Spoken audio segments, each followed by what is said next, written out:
Добрый вечер, 22:00, время новостей на АТР. Вы смотрите «Заман», 13 декабря, 1385 день аннексии Крыма. В студии Искандер Меметов.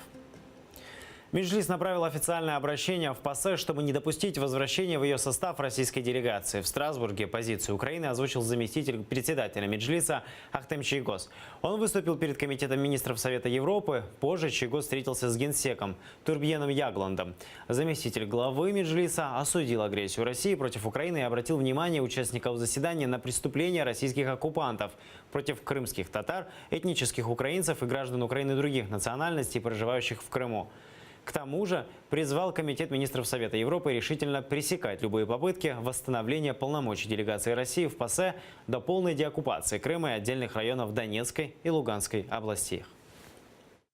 Я сказал, что поощрение действий государства-террориста на территории Украины, которое убивает каждый день тысячи людей, которое издевается в Крыму над нашими соотечественниками и гражданами Украины других национальностей, приведет к тому, что это поощрение способствует будет дальнейшим ужасам, творимым на оккупированной территории. Я удивился, что там сидели и с российской стороны. Не было абсолютно реакции. Россию лишили права голоса в ПАСЕ в апреле 2014-го, сразу после аннексии Крыма. В следующем же году парламентская ассамблея приняла резолюцию, в которой продлила санкции против России и лишила ее права голоса. В знак протеста делегация из России заявила, что прекращает свои контакты с ПАСЕ. Так было 2 последних года, а после заявления вице-спикера Госдумы России в сентябре этого года о том, что Россия не будет финансировать ПАСЕ в 2018 году, в парламентской ассамблее приняли резолюцию, которая теоретически может вернуть российскую делегацию в состав ПАСЕ. Председатель Меджлиса Рифат Чубаров считает, что России не удастся восстановить работу своих представителей. Поки що Росія не зможе повернутися в ПАРЕ, не буде цього. І тут вагома така, знаєте, вагомий внесок із нашої кримсько-татарської сторони. Бо кримсько-татарська тема, проблема зараз Криму, стан кримсько-татарського народу, він на такій постійній увазі міжнародних таких майданчиків і організацій. Ждут ответа. Родственники украинских пленников Кремля обратились к президенту. В коллективном письме они просят о встрече с гарантом Конституции, чтобы узнать о судьбе своих родных. Родственники политзаключенных надеются увидеть в списках на обмен самых близких. Они написали коллективное письмо президенту Петру Порошенко. Одна из просьб главе государства назначить уполномоченного по делам политзаключенных. Та до нас надходить суперечлива і неповна інформація стосовно процесу визволення заручників, які перебувають в Росії та окупованому Криму. Ми достеменно не розуміємо, чи включені наші рідні до списку на обмін, та чи є перспектива потрапити до цього переліку. С призывом назначить ответственных за процесс освобождения узников Кремля выступает Игорь Котелянец, брат Евгения Панова. Его ФСБ обвиняет в организации диверсии в оккупированном Крыму. Игорь отмечает, делами политзаключенных может заниматься только лидер государства. Никого другого Путин не послушает. Нам головне, щоб держава, в принципі, систематично займалася цим питанням. Наразі нема такої людини уповноваженої, яка би від держави займалася, як, наприклад, уповноважений з питань мирного врегулювання Ірина Геращенко. І, по суті, зараз єдина така людина – це президент України. Ми дуже сподіваємося, що він нас почує. Похудел, жалуется на здоровье. Так о своем муже Алексее Стогне начинает говорить жена. Оккупационные власти обвиняют севастопольца в связях с украинскими спецслужбами. Тогда он все свое время посвящал заботе о 11-летней дочери с инвалидностью. Уже больше года она спрашивает, где мой папа. Жена политзаключенного просит у президента одного – дать надежду на возвращение мужа домой. Мы верим, что президент наконец-то скажет, кто занимается нашими родными, как с продвижением, с освобождением, участвует в переговорном процессе. Именно речь идет о наших родных или не идет. Чтобы систематизировать сведения о политзаключенных, родственники создали брошюру, где есть информация о каждом из них. А также призвали украинцам воздержаться от поездок в Россию и Беларусь, чтобы обезопасить себя. По данным правозащитных организаций, сегодня заложниками на территории России и Крыма остаются около 60 человек. Дарина Иванюсенко, Эльдар Исматов, Заман, АТР. Подконтрольный Кремлю Верховный суд Крыма оставил Владимира Балуха под домашним арестом до 1 февраля. В ближайшее время суд должен рассмотреть еще одно ходатайство адвокатов Балуха. Уже об условиях домашнего ареста. С 1 декабря политзаключенный находится под домашним арестом. Ему запретили покидать жилье, общаться со свидетелями и пользоваться интернетом и почтой. Украинца задержали в прошлом году. ФСБ обвиняет его в хранении патронов и тротиловых шашек. Правозащитники убеждены, настоящая причина ареста проукраинская позиция Владимира Балуха. Ему уже выносили приговор, но потом отменили и дело отправили на повторное рассмотрение. Верховный суд оккупированного Крыма рассмотрел апелляционную жалобу общественного деятеля Ситумира Ситумирова, не дождавшись его самого. Когда он вместе с правозащитником Рустемом Кемилевым приехали в суд, выяснилось, что заседание уже состоялось. Теперь Ситумиров узнает решение только когда получит его по почте. Однако его защита предполагает, Верховный суд оккупированного Крыма скорее всего отклонил апелляцию и оставил в силе штраф в размере 2000 рублей за публикацию в социальных сетях. Речь идет о фотографии с митинга, запрещенной в России организацией Хизбут Тахрир, которую Ситумиров распространил на своей странице ВКонтакте еще до аннексии полуострова в 2013 году. Оккупанты за это обвиняют его в пропаганде экстремизма. Был пропущен срок исковой давности. То есть не могли привлекать человека по истечении 3 лет. С 2013 года прошло 4 года. Вот. Срок исковой давности пропущен.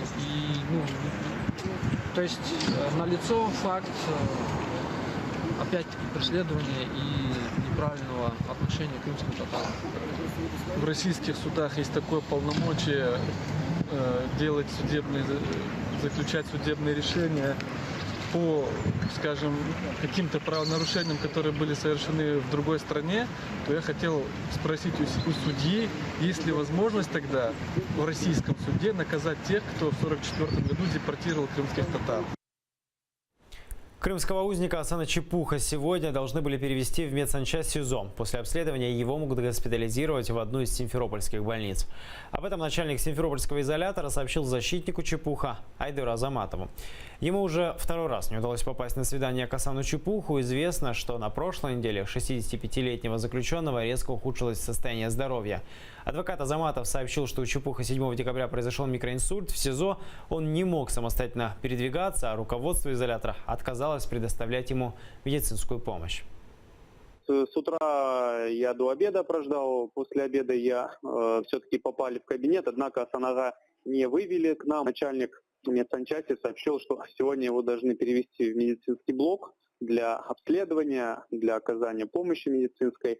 Ну и в последующем, если я не ошибаюсь, на следующей неделе будет стоять вопрос и решаться вопрос о его госпитализации в одно из медицинских учреждений Симферополя.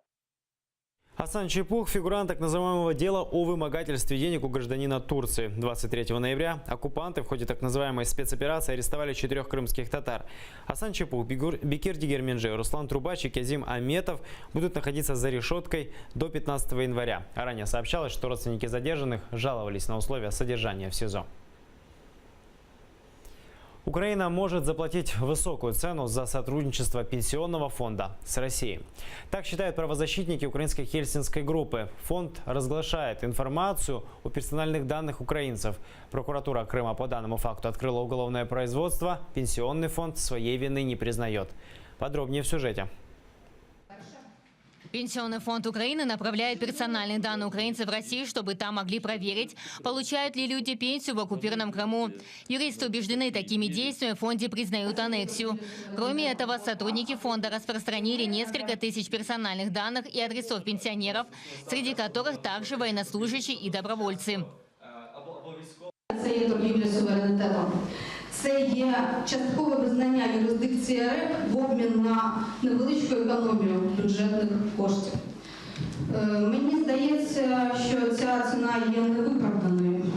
І, на мій погляд, ця економія не варта того, щоб казати людям, учасникам АТО в очі, за даними ФСБ Республіки Крим, вам сплачено пенсію по кінець 2015 року. Чи варто це того? В Пенсионном фонде Украины говорят, закон не нарушали. Платить двойную пенсию украинцам не будут. Росія є відповідальною в даному випадку за цю агресію. Через те у нас на даний час існує 2 угоди СНД 92-го року, які не скасовані. При переїзді пенсіонера виплата пенсії виплачується однією стороною, тобто може виплачуватися лише одна пенсія, або там, або тут. І ми на даний час, коли до нас переїжджають пенсіонери, направляємо запити до Російської Федерації і отримуємо відповіді щодо отримання пенсії саме з цих органів. І дуже підтримую пані Анну, що яка співдружність, якщо Росія є агресор. Платити пенсії нашим громадянам, які в Криму, згідно з цією угодою, тому що це частина Росії? Ні. Це частина України. І ні в коєму разі не можна використовувати цю угоду. Персональные данные украинцев агрессор может использовать как провокацию. Особенно пострадают те, кто защищает страну на Востоке, и проукраинские люди. Народный депутат Рифат Чубаров не исключает, что против этих людей ФСБ может применить физическое давление. В ближайшее время депутаты рассмотрят этот вопрос на профильном комитете парламента. Говорят, на фоне аннексии Крыма и непризнанной войны на Востоке сотрудничать с агрессором невозможно. Різноманітні звернення, вони можуть, знаєте, створити у тієї сторони, з країни-агресора, ілюзію свого такого правління на наших територіях, а у міжнародних секторах можуть створити розуміння того, що якась відбувається ерозія суверенітету України. Звикання йде, цього не треба, не можна допускати. Прокуратура Крыма уже начала уголовное производство по факту незаконного распространения органами Пенсионного фонда конфиденциальной информации. Слідчими вивчаються всі ті нормативні акти, на які посилаються і органи Пенсійного фонду, і особи, які туди звертаються.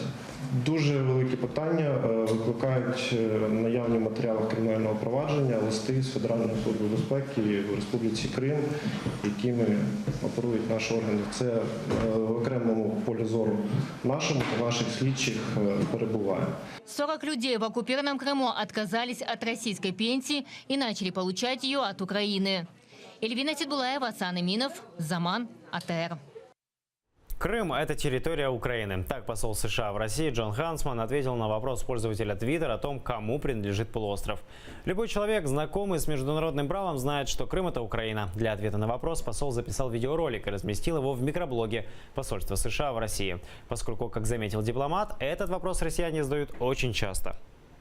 Для улучшения российско-американских отношений восстановление территориальной целостности Украины совершенно необходимо.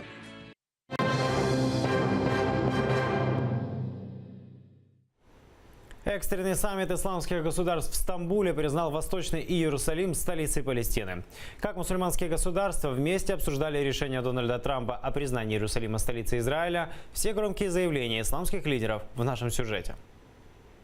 Эрдоган призвал мир признать Иерусалим столицей Палестины. Таким заявлением турецкий президент открыл экстренный саммит исламских государств в Стамбуле. Призыв Реджепа Тайипа Эрдогана стал ответом на признание Дональдом Трампом Иерусалима столицей Израиля. Это решение американского президента Эрдоган назвал незаконным и провокационным и призвал отказаться от него. От председателя Организации исламского сотрудничества традиционно досталось и Израилю. Израиль – это государство-оккупант и государство-террорист. Сохранять нейтралитет между оккупантом и жертвой оккупации значит быть соучастником оккупации. Турция предлагает совместно бороться за признание всем миром государства Палестина в границах 1967 года со столицей в Восточном Иерусалиме. Внеочередной саммит, что происходит сегодня, покажет решимость исламской общественности. Мы будем работать вместе по этой ситуации и будем двигаться вперед. В экстренном саммите Организации исламского сотрудничества участвуют 57 мусульманских стран. На саммите среди прочих присутствует и палестинский лидер Махмуд Аббас. Он заявил, что после решения Трампа палестинский народ не согласится ни на одну роль для США в мирном процессе на Ближнем Востоке. Решение американского президента – это тяжелейшее преступление и подарок сионистскому движению. Это беспрецедентное Иерусалимом, как будто этот город – его собственность. Как известно, 6 декабря Дональд Трамп распорядился перенести американское посольство в Иерусалим. Таким образом, фактически признал этот город столицей Израиля. Это вызвало волну возмущения и протестов по всему миру. Чтобы выработать единую позицию мусульманских стран, Реджеп Тайип Эрдоган созвал внеочередной саммит в Стамбуле. Риана Алиева, Заман, АТР. Новый год в Дубае без виз с Объединенными Арабскими Эмиратами начнет действовать с 31 декабря. Об этом сообщил министр иностранных дел Украины Павел Климкин. Без визы в Объединенных Арабских Эмиратах можно будет находиться до 30 дней по биометрическому паспорту. О безвизовом режиме президент Украины и премьер-министр Объединенных Арабских Эмиратов договорились в прошлом месяце. Сейчас наши дипломаты также работают над введением безвизового режима с Кувейтом, Катаром и упрощением визового режима с Саудовской Аравией. Это все новости на сегодня. Мы будем следить за происходящим в Украине и мире и расскажем обо всем уже завтра в 8 утра в первом же выпуске «Заман». Будьте с нами.